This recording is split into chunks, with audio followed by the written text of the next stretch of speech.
سادہ رکھیں گے، اپنے مکانوں کو بھی سادہ رکھیں گے۔ اب نفس کے قربانی کے طریقے ختم ہو گئے،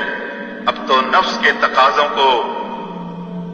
دبانا دنیا سے ختم ہو گیا، تو نفس کے تقاضے کو دبانا دنیا سے ختم ہو گیا،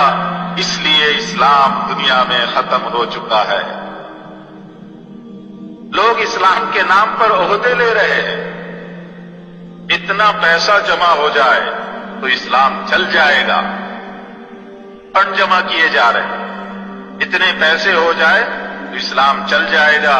اس لیے کہ مسلمانوں کو چکر میں لینے کے لیے اسلام کی آواز کے بغیر کوئی آواز نہیں۔ جو اٹھتا ہے اسلام کا نام لے کر مسلمانوں کو چکر دے رہا ہے، حضرت فرما رہے ہیں کیوں؟ اس لیے کہ مسلمانوں کو چکر میں لینے کے لیے اسلام کی آواز کے بغیر کوئی آواز نہیں، اس لیے اسلام کے نام پر بلڈنگیں بن رہی ہیں۔ یورپ کے نقشوں والی جب نفس پر بات آ گئی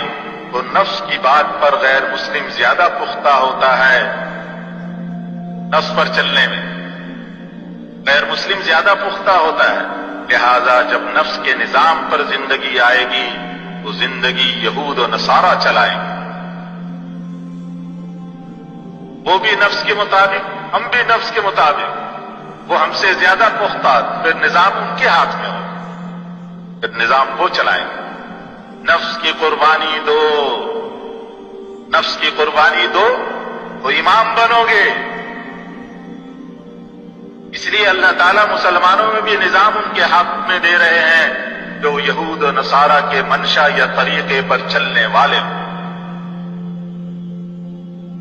کیونکہ عام مسلمان بھی نفس پر چل رہا